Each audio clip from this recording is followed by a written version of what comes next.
उनका वो भरोसा और विश्वास भी टूटने लगा था कि अब शायद मुझे श्री राम लेने नहीं आएंगे। और तभी उनके सामने हनुमान जी महाराज का आगमन होता है। हनुमान जी को देखकर मां सीता समझती है कि शायद ये भी कोई दानव होगा, ये भी रावण का भेजा हुआ कोई एक ऐसा छलिया होगा जो मुझे छल करने आया हुआ है। तभी हनुमान जी ने कहा कि राम दूत मैं मातु जानकी, सत्य शपथ करुणा निधान की। हे मां, मुझे श्री राम ने भेजा है आपका पता लगाने के लिए, और जब मैं जाकर के श्री राम को बतलाऊंगा कि आप सुरक्षित हैं, तब भगवान श्री राम अपने समस्त सेनाओं को लेकर के इस लंका के ईंट पे ईंट बजा देंगे और आपके सभी दुखों से मुक्त करते हुए आपको लिवा कर ले जाएंगे। ठीक ऐसा ही हमारे जीवन में होता है। जब हमारा विश्वास डगमगाने लगता है, जब हम ये समझने लगते हैं कि सब कुछ अब समाप्त हो गया, सब कुछ खत्म हो गया, तभी अगला जो समय होता है वो बड़ा परिवर्तनकारी होता है और असली खेल वहीं से प्रारंभ हो जाता है। इसी बात की सार्थकता को सिद्ध करते हुए हम प्रवेश कर रहे हैं सितंबर के इस महीने में, जहां पर बड़े बदलाव होने जा रहे हैं। देखा जाए तो इस महीने हमको 7 मोहरे ऐसे प्राप्त होंगे जिनका वास्तविक खेल हमको जानना चाहिए कि क्या होगा। कुछ ग्रह तो ऐसे हैं जो एक तात्कालिक रूप से अपना काम करेंगे, जो आप इस चार्ट में देख रहे हैं, और साथ में 3 ग्रह ऐसे होंगे जो लंबे समय तक हमको किस प्रकार से एक मुकाम तक पहुंचा रहे हैं। समझिएगा इस बात को बड़े ध्यान से। सबसे पहले आपके अपने ही राशि के स्वामी सूर्य को देखिए। सूर्य देव इस समय पर स्वयं सिंह राशि पर विद्यमान है। होना तो चाहिए, अपने स्वयं का घर मिला है सूर्य को, वो साम्राज्य सूर्य के पास मौजूद है कि अपने घर पर है, वो स्वतंत्रता मिलनी चाहिए। लेकिन उस स्वतंत्रता की प्राप्ति में यहाँ पर भी सूर्य ग्रहण योग लग गया है। केतु यहाँ पर आपकी राशि पर कुंडली मार करके बैठे हैं, जिसके कारण सूर्य में वो प्रभाव नहीं आया जो हमको वास्तव में मिलना चाहिए था। अच्छी बात यह होगी कि अब 16 तारीख से यही सूर्यदेव आपके अपने राशि को छोड़ करके ठीक प्रवेश कर जाएंगे धन के भाव पर, जहां पर ग्रहण से मुक्ति हमको मिल गई। हम हैं तो खुश, लेकिन उस खुशहाली में भी एक अनावरण ऐसा बना है जहां पर मानसिक अशांति और कोई न कोई समस्या बनी हुई है। तो अब हमारे अपने राशि के स्वामी सूर्यदेव प्रवेश कर जाएंगे धन के भाव पर, और वो भी अपने परम मित्र बुध की राशि पर। आर्थिक पक्ष और शारीरिक पक्ष दोनों यहाँ पर महत्वपूर्ण रहेगा, मजबूत रहेगा। ठीक 16 तारीख का ही डेट आता है और बुध भी जो सिंह राशि पर चल रहे हैं, ये भी एक घर आगे पहुंच जाएंगे द्वितीय भाव पर। और यहाँ पर देखने को मिलता है सूर्य बुध का बुधादित्य राजयोग। अब इस स्थिति को ये समझिएगा, कोई कौटुंबिक परेशानियां चल रही है, हम परेशान हैं या नहीं है, हमारे कुटुंब में कोई परेशानी चल रही है, उस परेशानियों से हम बाहर निकल रहे हैं। द्वितीय भाव हमारे धन हमारे पैसे का है और स्वयं धनेश द्वितीय भाव पर मौजूद रहेंगे, इसलिए आर्थिक पक्ष सबसे ज्यादा मजबूत रहेगा, क्योंकि बुधादित्य योग हमको वही देखने को मिलेगा। हम स्वयं राशि के स्वामी हैं, सूर्य भी वहां पर मौजूद हो गया। माना जाता है सूर्य जहां पर उपस्थित हो जाए वो स्थान उजाला में परिणित हो जाता है, और यहाँ हमारे धन हमारे परिवार के लिए एक अच्छा प्रभाव यहाँ देखने को मिलता है। द्वितीय भाव ही हमारा स्पीच है, सूर्य स्वयं इस भाव पर रहेंगे, बुध भी वहां पर मौजूद रहेंगे, इसलिए स्पीच से जुड़े हुए, बोलचाल से जुड़े हुए हमारे कार्य आगे बढ़ते हैं। उस क्षेत्र पर यदि आपका काम है, बोलचाल से जुड़े हुए आप कार्यों में संलग्न है, एक अच्छी प्रतिष्ठा, एक नया ओज, एक अच्छी वाक पटुता हमारे अंदर विद्यमान होती है, क्योंकि बुध को हम अपने वाक शक्ति के कारक कहते हैं, जो स्वयं मौजूद रहेंगे 16 सितंबर से धन के भाव पर, कुटुंब के भाव पर। अब तीसरे ग्रह पर चलते हैं, वो है मंगल। मंगल वो ग्रह है जो आपके भाग्य के मालिक हैं, और इस समय पर अपने शत्रु की राशि पर, परम शत्रु की राशि कहेगा, क्योंकि बुध उनके परम शत्रु है। अब ठीक एक डेट आता है जहां पर मंगल 13 सितंबर को बुध की राशि को छोड़ करके प्रवेश कर जाते हैं ठीक एक घर आगे, और ये आ जाते हैं अपने सम मित्र की राशि शुक्र पर आ जाएंगे। और जब यहां प्रवेश करेंगे तीसरे घर पर, इनके सीधे साथ में दृष्टि पड़ती है, अपने स्वयं के घर पर दृष्टि देंगे।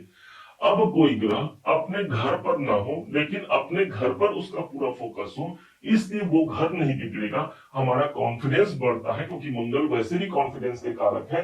मंगल तीसरे भाव पर रहेंगे, हमारा हिम्मत बढ़ता है, हम रिस्क लेने की क्षमताओं को ये मंगल बढ़ा देगा और हमको जिस मुकाम तक पहुंचना है उस पर ये सेनापति की भांति काम करता है। अर्थात मेरा लक्ष्य मुझे प्राप्त होगा, मेरे भाग्य की उन्नति होती है मंगल एक सुप्रभाव में। अब शुक्राचार्य को ले लीजिए। चतुर्थ भाव, चतुर्थ नंबर के जो मोहरे हमारे लिए प्रस्तुत होते हैं वो शुक्राचार्य जी हैं। शुक्र की स्थिति 12वें घर पर है। अब ये है कौन? तो कैरियर के स्वामी। तो कैरियर के स्वामी इस समय पर 12वें घर पर दूर चले गए, तो 14 सितंबर तक विदेश से जुड़े हुए कार्यों के लिए अनुकूल हो गया, कोई स्थान परिवर्तन के लिए अनुकूल हो गया। लेकिन वास्तविक प्रमाण शुक्र का प्राप्त होता है 14 सितंबर से, जब वो कोई और नहीं आपके स्वयं की राशि पर प्रवेश कर जाएंगे। शुक्र का आना एक सौंदर्य की वृद्धि होना है, एक आकर्षण की वृद्धि होना है। अर्थात जो स्वास्थ्य में नरमा गर्मी है उससे हम बाहर निकलते हैं, हम स्वयं एक आकर्षक व्यक्तित्व रखते हैं जिससे हम सामने वाले को प्रभावित करके अपना कोई विशेष काम है, क्योंकि कैरियर के मालिक है, उस काम को यहाँ पर पूरा करने के लिए शुक्र आपकी राशि पर आ रहे हैं। केंद्र भाव के स्वामी केंद्र भाव पर रहेंगे, इसलिए इस शुक्र का प्रभाव एक पॉजिटिव प्रभाव यहाँ देखने को मिलता है। अभी तक कोई भी ग्रह हमको परेशान नहीं कर रहे हैं इस अभी तत्कालिक गोचर के अनुसार यदि देखा जाए तो। अब प्रवेश कीजिए लंबे अवधि तक चलने वाले ग्रह जो इसी सितंबर के महीने में क्या ऐसा विशेष खेल खेलने जा रहे हैं, ध्यान दीजिएगा। सबसे पहले आपके निकटतम जो ग्रह है वो है राहु। राहु सप्तम भाव पर उपस्थित है। ठीक 2 सितंबर के डेट अवधि प्रारंभ होने जा रहा है और 2 सितंबर को यही राहु अपने मृत अवस्था से बाहर निकल करके अब ये जागृत अवस्था पे आ रहे हैं। कहा जाता है कि जब भी राहु शनि के घर पर हो, यूं तो किसी भी घर पर राहु जा सकते हैं हर 18 महीने में, लेकिन इस पूरे समय में सबसे ज्यादा महत्वपूर्ण होता है जब राहु शनि के मूल त्रिकोण राशि पर होता है, और वो स्थान आपके लिए सप्तम भाव। बिजनेस व्यापार के लिए एक मांगा वरदान है ये राहु, क्योंकि राहु के पैरों में अब बेड़ी नहीं, उस बेड़ियों को तोड़ करके हम अपने सफलता पर आगे बढ़ते हैं। साथ ही साथ दशम से दशम होने के कारण ये हमारा कर्म क्षेत्र है, इससे कार्य में कोई अवरोध कोई रुकावट है तो अब हम अपने अमृत तक पहुंच पाते हैं, अपने लक्ष्य तक पहुंच पाते हैं। वो राहु हमको सप्तम भाव पर 2 सितंबर से काम करने जा रहा है।